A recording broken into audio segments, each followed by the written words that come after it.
agradecerles que esté con nosotros el ministro de Economía, Planificación y Desarrollo, Isidoro Santana, porque sabemos que tiene una agenda bastante fuerte y que últimamente acaba de llegar de un viaje a Chile, también en cuestión de su competencia. Así que muchas gracias por haber sacado un poquito de tiempo. Antes de partir hacia Chile, lo que dejó el ministro sobre la palestra fue la segunda encuesta sobre el tema de migración. Vemos en principio bastante nivel de consistencia respecto al anterior, pero nos gustaría que compartiera con nosotros y los televidentes los hallazgos fundamentales de esta segunda encuesta. ¿Cuáles podría destacar? Sí, mira, es importante tomar nota de que esta encuesta se hace con miras a tener un retrato lo más fiel posible de la realidad del tema inmigración en el país, con miras a ayudar a la sociedad a buscar soluciones, ayudar al gobierno a formular políticas orientadas a enfrentar todos los temas relacionados con la población inmigrante. Y la encuesta dio lo que más o menos se perfilaba a raíz de la encuesta anterior y las tendencias que se vienen viendo. En el país hay aproximadamente unos 571.000 inmigrantes definidos, porque eso es muy importante tomar en cuenta, como personas que nacieron en otro país y que viven en este país. No que están en este país, sino que viven en este país. Eso es el concepto de inmigrante. Unos 571.000 inmigrantes, la mayor parte de ellos son de origen haitiano. La encuesta dio unos 498.000 en números redondos. Yo prefiero siempre hablar en números redondos porque es lo que la gente fácilmente se graba. Es decir, que nacieron en Haití y vinieron acá. En adición a eso, hay unos 250 y tantos mil de personas nacidas en la República Dominicana, pero con algún padre haitiano, en algunos casos los dos, en otros casos uno, que para los fines del caso tienen muchas de las características también de los inmigrantes, algunas características, pero bueno, pero que nacieron en República Dominicana. Y la otra cuestión fundamental es la creciente inmigración de venezolanos. Es decir, el número de personas nacidas en Venezuela que ahora viven aquí se multiplicó por 7 prácticamente y llega aproximadamente a unas 26.000 personas en el año 2017. Yo diría que esos son los principales hallazgos, bueno, junto a muchas otras cosas que son parte del estudio, de la investigación y que iremos utilizando para los diferentes análisis y las políticas que el gobierno tiene que aplicar respecto a la materia. Sí, ministro, como dice la gente, no hay sordo que quien no quiere oír. Y las críticas han sido feroces en contra de los resultados de la ENI o la Encuesta Nacional de Inmigrantes 2017. ¿Qué usted le diría para tratar de convencer a estas personas? Porque ha habido cuestionamiento que cuál fue la metodología utilizada para dar con esos para contabilizarlo. ¿Qué podría decirnos al respecto? Mira, sabemos que usted no es un que ustedes contrataron técnicos pero es mi trabajo, sí, claro. Para ese trabajo, pero usted más o menos tiene conocimiento. Déjame decirte, la experiencia que tenemos, los que vivimos haciendo análisis sociales, es que la percepción del ojo humano es el peor mecanismo de medición de los fenómenos y mucho menos de los conglomerados de gente, de población. Normalmente la percepción no es el mejor criterio. Y si nos fuéramos a llevar de la percepción, pues al final la cifra de inmigrantes y sobre todo de inmigrantes haitianos que hay en el país, habría 10 millones de cifras diferentes porque cada quien tiene su propia percepción. Pero los análisis sociales no pueden hacerse en base a la cifra que invente alguien en base a su propia percepción. Hay que tener algún criterio. Normalmente se elaboran en base a las estadísticas que resultan de los estudios. Y si hay una encuesta en este mundo grande y hecha con todo el rigor de las técnicas estadísticas y que además se parece mucho a un censo, es la encuesta nacional de inmigrantes. Porque a pesar de que, a diferencia de los censos, las encuestas se hacen por muestreo y se toma una muestra estadística, las muestras normalmente cuando están bien hechas permiten medir las proporciones con una exactitud enorme. Bueno, como dicen los estadísticos, a ti te sacan una pequeña muestrecita de sangre, de toda la sangre que tú tienes en el organismo, y con esa pequeña muestrecita te diagnosticas todo lo que tienes. Sí, exacto. Porque normalmente las muestras, cuando están bien hechas, permiten reflejar lo que pasa en el universo. Ahora, ¿por qué digo que se parece a un censo? Porque lo que se escoge por muestra no es la persona, en este caso, sino es una zona geográfica. Se dividió el país en una determinada cantidad de regiones. De zonas geográficas, okay. Sí. Y por muestreo se tomaron tales sectores, tales barrios, tales campos, tales unidades. Y una vez escogido eso por muestreo, entonces se pasó a peinar la zona como si fuera un censo dentro de esa zona. O sea que en esa zona no se podía quedar nadie. No se podía quedar nadie. Para determinar cuántos lugares hay habitados por humanos, porque no solo fueron los hogares, también las granjas, las construcciones, los negocios. Y donde había gente, entonces se sacaron las informaciones básicas sobre los hogares, y donde había inmigrantes o hijos de inmigrantes, entonces se le aplicó un cuestionario detallado a eso para conocer las características de esa población. Al final, eso permite tener una información con un enorme nivel de precisión sobre la cantidad de inmigrantes, sobre todo cuando se trata de grupos grandes que se reflejan muy bien en las muestras. Sí. Y eso es base firme para poder implementar entonces las políticas públicas para enfrentar esa situación.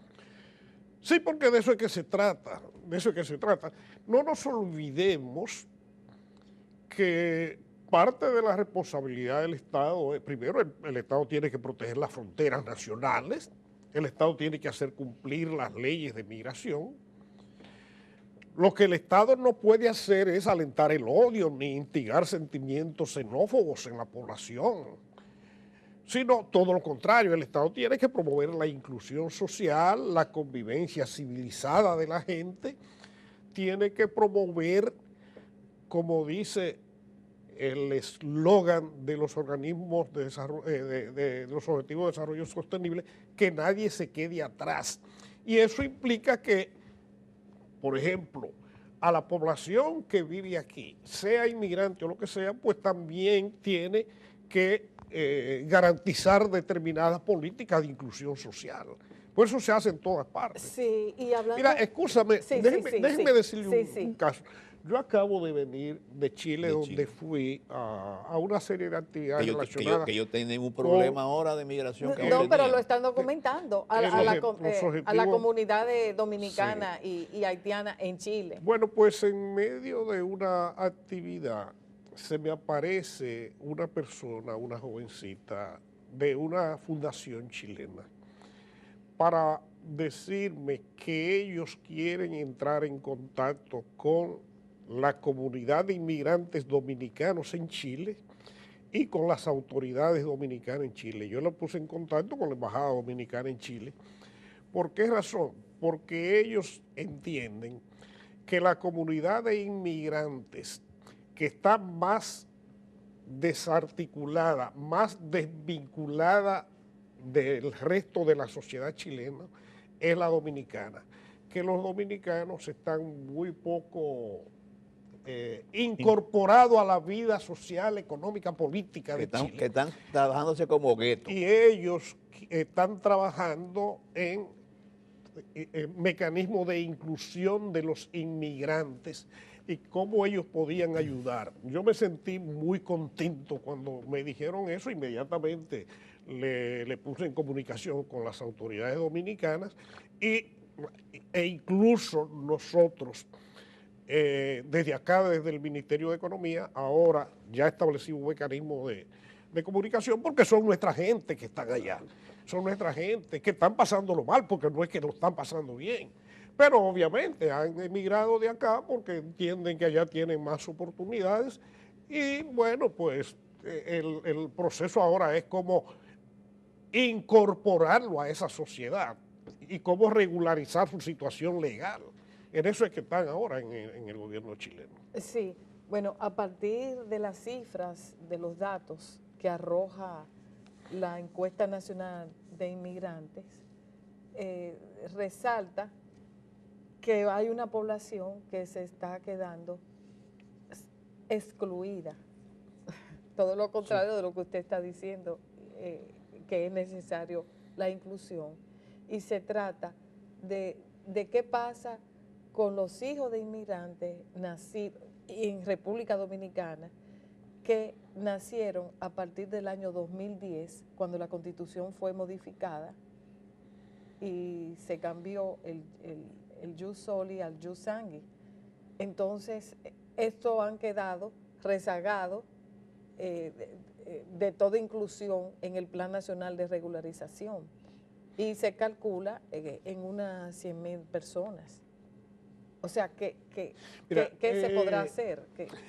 Hay una serie de aspectos de carácter legal y constitucional que no me conciernen a mí. Sí, eso lo entendemos. A juzgarlo. Además, la encuesta no trataba sobre eso, no trataba sobre asuntos de nacionalidad, sino de migración. Pero sí debo decir... No hablamos de nacionalidad, sino, bueno, estas personas están como en un limbo. Sí, pero en todo caso lo que sí es responsabilidad, y eso sí nos concierne, es que las políticas públicas vayan en favor de todo el que vive en la República Dominicana y que nadie se quede atrás. Es decir, eso es, hacia eso es que tenemos que ir, y que la gente, sea cual sea su estatus legal en el país, si vive aquí, acceda a la educación, acceda a la salud, a una serie de condiciones que el Estado Dominicano debe garantizar a todos los ciudadanos. En eso sí debemos preocuparnos. Y de alguna manera hacia ese tipo de cosas es que se dirigen las políticas. Sí. Es una segunda encuesta.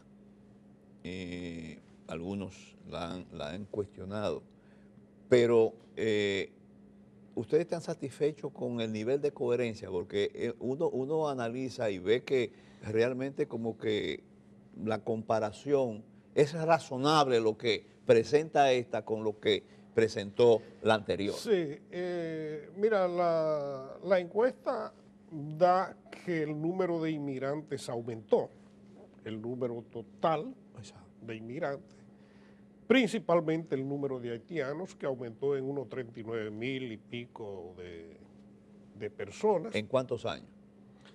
En 5 años. En 5 años. También hay una cosa que sale muy claramente, y es que la población haitiana, de inmigrantes haitianos, es una población mucho más móvil que las de otros. La gente entra y sale.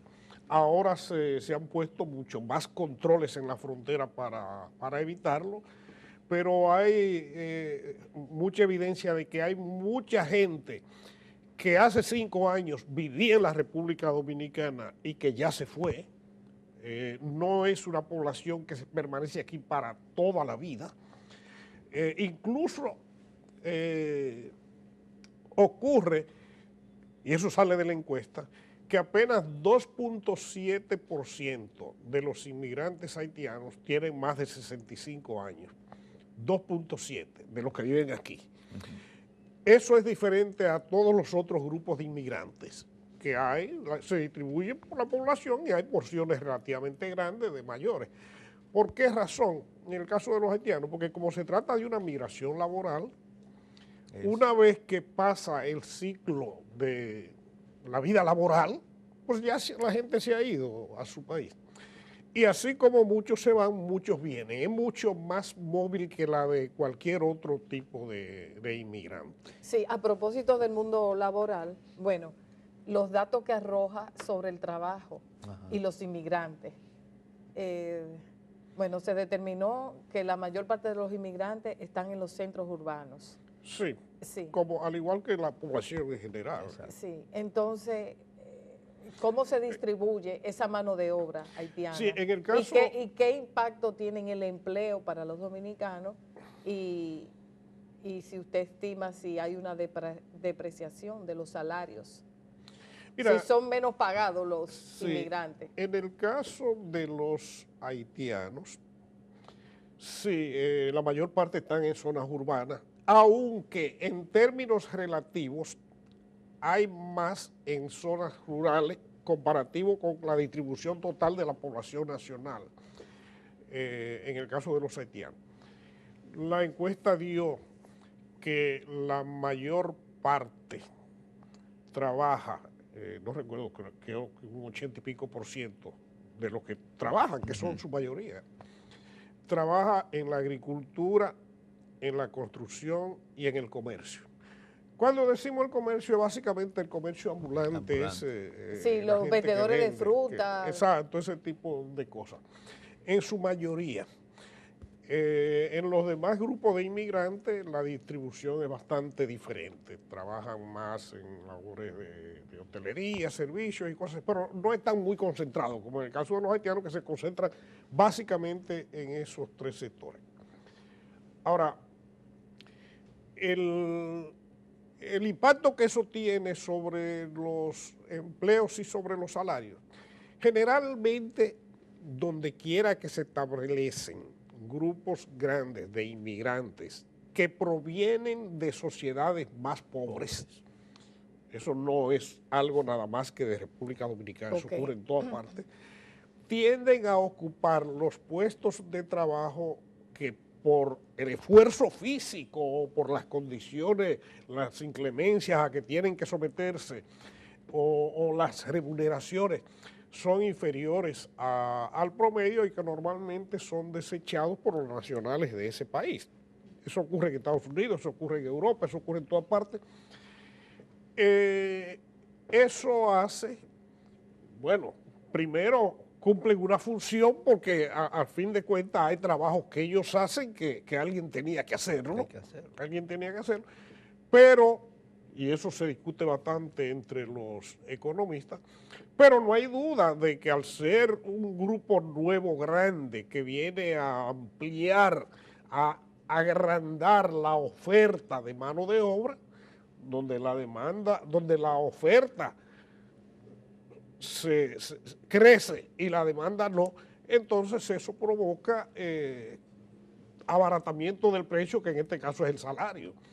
Y no hay duda de que eso tiene que tener algún impacto sobre los niveles salariales generales del país, como ocurre prácticamente todo el tiempo, y es lo que ha venido dando lugar al surgimiento de muchos sentimientos xenófobos en diferentes partes del mundo. ¿Usted cree que, por ejemplo, estos resultados van a incidir en toma de decisiones del Ministerio de Trabajo en cuanto a la ley que establece el 80-20, que el 80%, gracias, que el 80% de la mano de obra debe estar en manos dominicanas? Y entonces, ¿qué pasaría con los sectores agricultura y construcción, donde la encuesta revela que ahí mayoritariamente son los inmigrantes. Sí. Lo que revela la encuesta no es que hay más haitianos que dominicanos, No. sino que los haitianos se concentran básicamente en esos Ok. sectores. Ahora, yo no soy muy dado a interpretar leyes, pero yo me imagino que el espíritu de esa ley es garantizar que por lo menos el 80% de los que trabajan en cada unidad económica sean dominicanos. No es obligar a que haya 20% de extranjeros, sino No. permitir hasta un 20%. Y eso corresponde a la aplicación de las leyes laborales. Así como el gobierno está haciendo un esfuerzo en un país con una tradición de que las leyes son simples sugerencias, que las leyes la gente no le presta tanta atención, el gobierno está haciendo un esfuerzo ahora por proteger las fronteras nacionales, pues tiene que esforzarse también por hacer cumplir al pie de la letra las leyes laborales, incluyendo esa.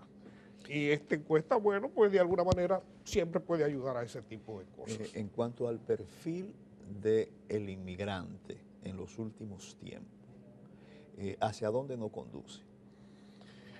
En términos, por ejemplo, de edad, sexo, formación. En el caso de los haitianos, porque hay que decir que el inmigrante haitiano tiene una diferencia significativa con el inmigrante español, con el chino, y ahora con las nuevas corrientes de venezolanos. Los venezolanos se parecen un poco en el sentido de que vienen empujados por una situación económica muy precaria en su país y vienen a ganarse la vida, Exacto. igual que los haitianos.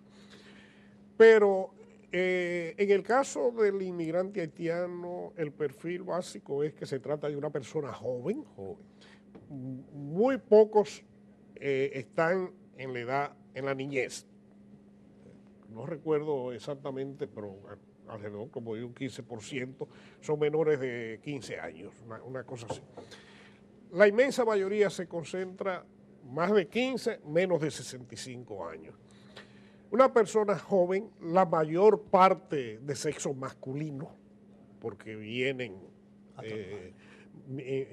más de sexo masculino que de sexo femenino, solteros, una gran parte por la misma razón, porque no viene el grupo familiar completo, sino que viene gente con la intención de permanecer un tiempo, trabajar y regresar a su país.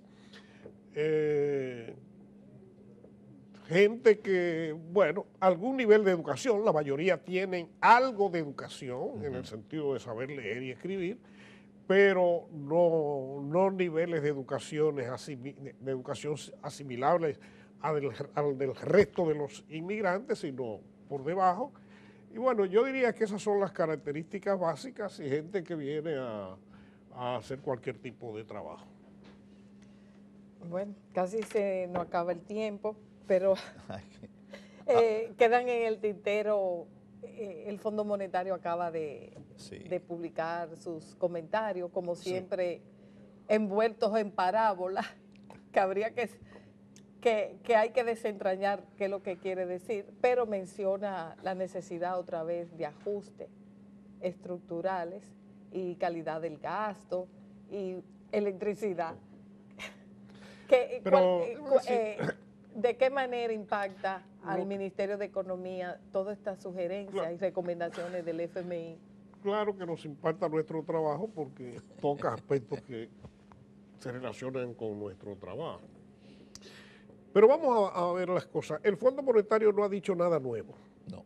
El Fondo Monetario no ha dicho nada que no supiéramos, ni ha dicho nada que nosotros no íbamos diciendo siempre. Es decir, al fondo le corresponde ir todos los años a sus países miembros a hacer una evaluación conforme al artículo 4 de su estatuto, y esa evaluación antes no se publicaba en República Dominicana, después de algunos esfuerzos, sobre todo unas presiones de transparencia internacional, desde hace unos años comenzó a publicarse. y ya la gente lo discute más, por eso es que a nosotros nos parecen como cosas nuevas, cosas que de todas maneras se hacían siempre. ¿Y qué entiende? Bueno, lo mismo que entendemos nosotros. Primero, hay un cierto problema fiscal, el país necesita reforzar su situación fiscal por varias razones. Primero, porque tenemos una deuda que moderadamente, pero crece, no se ha detenido su crecimiento y eso en algún momento hay que parar su crecimiento y para ello hay que tratar de mejorar el balance fiscal. Significa o bajar más el déficit o alcanzar superávit. Ideal, durante algún tiempo, alcanzar superávit. Pero eso implica cambios tanto en lo tributario como en lo de gastos. El fondo no aconseja bajar gastos, porque es muy difícil que alguien aconseje a un país que tiene un nivel de gastos tan bajo como República Dominicana que baje su nivel de gastos. Pero sí aconseja cierta racionalización en algunas cosas. Calidad del gasto. Calidad del gasto, sí, cosas de ese tipo. Y obviamente los mecanismos del lugar para incrementar el coeficiente de tributación, que normalmente se dirigen por dos direcciones. Una, controlar más la evasión y la elusión tributaria, lo cual se viene haciendo. Y segundo, buscar mecanismos para evitar las excesivas exenciones impositivas que tenemos en República Dominicana. Digamos que viene a recomendar lo que ya todos sabíamos. Lo que todos sabíamos. Pero una mirada así superficial te indica que el fondo hace más énfasis en el incremento de los ingresos sí, que en la calidad del gasto. Sin embargo, hay que reconocer que el ministro Isidoro Santana ha insistido mucho, creo que más que el Fondo Monetario, en la calidad del gasto. Sí, les voy a decir por qué nuestra insistencia en eso. Es por lo otro. Es porque la República Dominicana necesita un gran acuerdo para incrementar su presión tributaria. Con un 14 o 15% de coeficiente de tributación, ningún país va para ningún lado. Vamos a ser francos. Para resolver los grandes problemas nacionales hay que aumentar el coeficiente de tributación. Pero para ello el Estado necesita legitimidad. Y para conseguir legitimidad frente al contribuyente, el Estado necesita dar muestra de que el dinero público se le está dando el uso más correcto. Evitar cualquier cosa que a la gente le pueda parecer mal gasto, dispendio, ineficiencia o corrupción. Todas esas cosas, el Estado tiene que esforzarse cada día más. Mira, se está haciendo un esfuerzo enorme. Los controles que se han establecido son de verdad que mantienen a nosotros mismos, nos mantienen atados, aun cuando uno no tenga ninguna intención de mal usar dinero público. Pero se han establecido controles increíbles. Pero aún así, todavía aparecen en los medios escándalos de corrupción en muchísimos lugares. Mire la onza. Y todavía la gente tiene una percepción. Sí, ¿cuánto se invierte en propaganda? Entonces, obviamente, por eso, al igual que el Fondo Monetario, al igual que cualquier organismo internacional, nosotros tenemos que seguir poniendo el acento en mejorar, básicamente para ganar credibilidad pública, para ganar legitimidad y entonces poder reclamarle a los ciudadanos el pago de impuestos. Sí, bueno, muchísimas gracias Isidoro Santana, ministro de Economía, Planificación y Desarrollo. Disfrute de ese café Santo Domingo, no le hemos dado chance con la artillería de preguntas. Y en unos minutos tendremos con nosotros al diputado Elpidio Báez del Partido de la Liberación Dominicana. Muchas gracias. Muchas gracias. Bueno, sí.